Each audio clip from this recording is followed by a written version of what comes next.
युद्ध चाहे घर का हो या बाहर का हो, युद्ध से हमेशा नुकसान ही होता। युद्ध किसी समस्या का हल नहीं है, लेकिन फिर भी युद्ध की तैयारी करनी होती है। अगर आप युद्ध के लिए तैयार हैं तो दुश्मन कभी भी आप पर हमला नहीं करेगा। युद्ध नहीं होना चाहिए, युद्ध की तैयारी अच्छी होनी चाहिए। और यदि दुश्मन हमला कर ही दे तो फिर उसको ऐसा सबक सिखाना चाहिए कि फिर जीवन में दोबारा वो युद्ध की ना सोचे। तो वीरों का कैसा हो बसंत, यहाँ पर बात हो रही है कि जो हमारे देश के सैनिक हैं, हम लोग यहाँ पर बैठे हैं आराम से, मन होता वो खाते, मन होता वहाँ घूमने चले जाते हैं। लेकिन हमारे देश के जो प्रहरी हैं, सैनिक हैं, सीमा पर जो डटे हुए हैं, उनको बहुत सारी बंदिशें हैं और वो अपना बहुत सारा समय, बहुत सारा जीवन का अंश अपने घर परिवार से दूर गुजार देते हैं। आप होली है घर में मम्मी पापा के साथ, मम्मी पापा आपके साथ, लेकिन जो सैनिक है उसके बच्चे घर पर अपनी पिताजी की अनुपस्थिति में ही होली मनाते हैं, दिवाली मनाते हैं। और सोचिए कि अगर होली है और पापा घर पर नहीं है,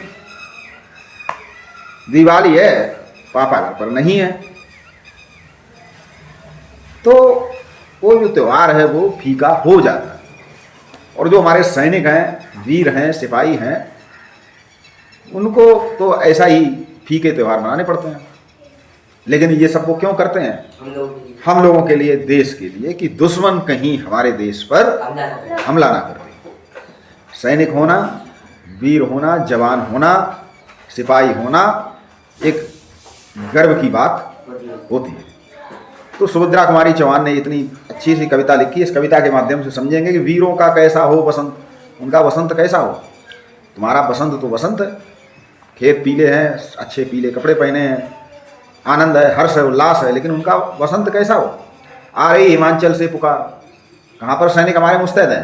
हिमाचल में, क्योंकि हिमालय ही हमारे देश का बाउंड्री लाइन है उदय गरजता बार बार। हिमाचल भी कह रहा है और बादल भी गरज रहे हैं। प्राची पश्चिम भू नभ अपार, पूरब पश्चिम सभी दिशाओं से जमीन और आसमान पूछ रहा है, सब पूछ रहे हैं दिग दिगंत, हीरों का कैसा वो बसंत। फूली सरसों ने दिया रंग, सरसों पीली हो चुकी है, मधु लेकर आ पहुंचा आनंद। कामदेव चारों ओर अपनी छटा बिखेर रहा है। वसु वसुधा पुलकित अंग, और इस पृथ्वी का एक एक अंग हर्षोल्लास से भरा हुआ है। चारों तरफ हरियाली है, पेड़ पौधे हैं, फूल खिले हैं। है वीर वेश में किंतु कंत, लेकिन जो वीर है, सिपाही है, वो सैनिक की वेशभूषा में है। बताओ उसका बसंत कैसा हो। भर रही कोकिला इधर तान, कोयल भी गा रही है मारू बाजे पर उधर गान। ढोल नगाड़े भी बज रहे हैं, ढोल नगाड़े युद्ध के, है रंग और रण का विधान। और इस समय युद्ध की ही बात हो रही है। मिलने आए हैं आदि अंत, है आदि अंत क्या? जन्म और मृत्यु। वीरों का कैसा हो बसंत, वहाँ जन्म और मरने की बात है। बताओ वीरों का कैसा हो बसंत। गलवाएं हो या हो कृपाण, है उन वीरों के गले में गलवाएं, यानी कि बच्चों की, उनके गोद में बच्चे हों या तलवार हो। उनके हाथ में क्या है? जो यहाँ रह रहे उनके गोद में बच्चे हैं, बच्चे खिला रहे, उनके हाथ में क्या है?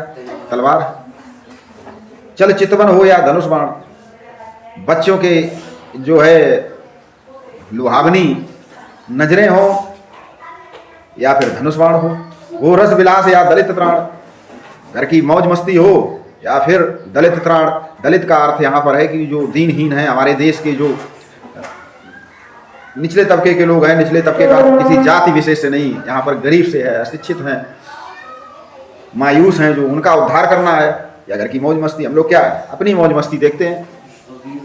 अब यही समस्या है तुरंत, ये समस्या बड़ी कठिन आ गई है। बताओ वीरों का कैसा हो बसंत। तुमने तो खा लिया मौज पूड़ी कचौड़ी, और वो मिला सीमा पे है, वहाँ दूर दूर तक तो कोई होटल नहीं, खाने को कोई फल नहीं है, तो उनका बसंत कैसा हो। कह दे अतीत अब मौन त्याग, तो पुरानी बातों से शिक्षा लो। लंके तुम में क्यों लगी, लंका में आग क्यों लगी थी? लंके तुझमें है एक कुरुक्षेत्र अब जाग जागा, और कुरुक्षेत्र में युद्ध क्यों हुआ था? बतला अपने अनुभव अनंत, उस अनुभव को हम लोगों के बीच साझा करो और बताओ कि वीरों का कैसा हो वसंत। हल्दी घाटी के शिलाखंड जहाँ राणा प्रताप और अकबर की सेना के साथ युद्ध हुआ मान सिंह के बीच, ये दुर्ग सिंह गढ़के प्रचंड, शिवाजी का जो युद्ध हुआ मुगलों के साथ, राणा नाना का कर घमंड, तो उन चीज़ों को याद करो। ये तुम्हारे पूर्वज जिन्होंने मातृभूमि की रक्षा के लिए अपना सब कुछ त्याग दिया। दो जगह आज स्मृतियां ज्वलंत, और वो जो स्मृतियां हैं उनको जगाओ फिर से। वीरों का कैसा हो वसंत। भूषण अथवा कवि चंद नहीं, अब पहले जैसे कवि बचे नहीं, बिजली भर दें वह छंद नहीं, जो ऐसी कविताएं लिखते थे कि जिन्हें सुनकर लोगों में जोश जाग जाता था। उठो नौजवानों, हैं। अब वो कविताएं हैं, आप तो भोजपुरी के गाने हैं, द्व्यर्थी संवाद वाले और रील्स हैं, यही देख देख के व्यक्ति जो है देख रहा है। वो कविताएं पढ़ता ही नहीं है, वो कविताएं लिखने वाले नहीं है कलम बंदी स्वच्छंद नहीं। और जो है आज के समय में अगर देखा जाए, स्वतंत्रता के समय तो अंग्रेजों ने उनकी कलम बांध दी थी, तुम ऐसी कविताएं नहीं लिखोगे जो लोगों में राष्ट्र प्रेम जागे। और आज के लोग लिखते नहीं, क्यों? क्योंकि उनको पढ़ने वाला कोई, उन्हें तो डांस देखना है, अश्लील वीडियो देखने हैं, नाच गाने की वीडियो देखने हैं, वही सब कर रहे हैं, वही सब देख रहे हैं। तो वो कविताएं लिखने वाले नहीं। फिर हमें बतावे कौन हम, फिर ये हमको कौन बताएगा कि वीरों का कैसा हो वसंत। सुभद्रा कुमारी चौहान, इन्होंने बहुत सारी झांसी की रानी पर कविता लिखी थी, बहुत अच्छी अच्छी। तो उन्होंने ये बताया कि ये सब लोग मुझको बताएं कि आखिर जो हमारे वीर हैं, जो सैनिक हैं, जो सिपाही हैं, उनका वसंत कैसा हो। तुमने तो अपनी सब सुविधाएं जुटा ली और यहाँ पर बैठकर मौज मस्ती कर रहे हो, बहाने बना रहे हो। इसलिए नहीं, सैनिक बहाना बना सकता है? सैनिक तो मरने जीने पे वहाँ उतरता है कि या तो जिंदगी या, और यहाँ हमारे पास सब सुविधाएं हैं तो हमें आलस है, हमारे पास बहाने हैं अच्छे अच्छे, हमारे पास मक्कारी है, हमारे पास कामचोरी है। तो कम से कम उनको याद करके, जिस तरह सैनिक अपने बाल बच्चों से दूर रहकर देश की सेवा कर रहे, तो हम कम से कम अपने घर में रह के कुछ ऐसा करें जिससे कि देश को लाभ हो। कैसे लाभ होगा? तो सीधी सी बात, विद्यार्थी हो तो पढ़ो, किसान हो तो खेती करो, डॉक्टर है तो सबका ईमानदारी से इलाज करो, सरकारी कर्मचारी हो तो अपना काम करो। तो सबको अपनी अपनी जिम्मेदारी अगर हम निभाते हैं तो हो सकता है कि वीरों का भी जो वसंत है अच्छा हो जाए। लेकिन जब हम अपना काम नहीं करेंगे ठीक से, तो फिर देश को बचाने की पूरी जिम्मेदारी उन्हीं के कंधे पर आ जाएगी।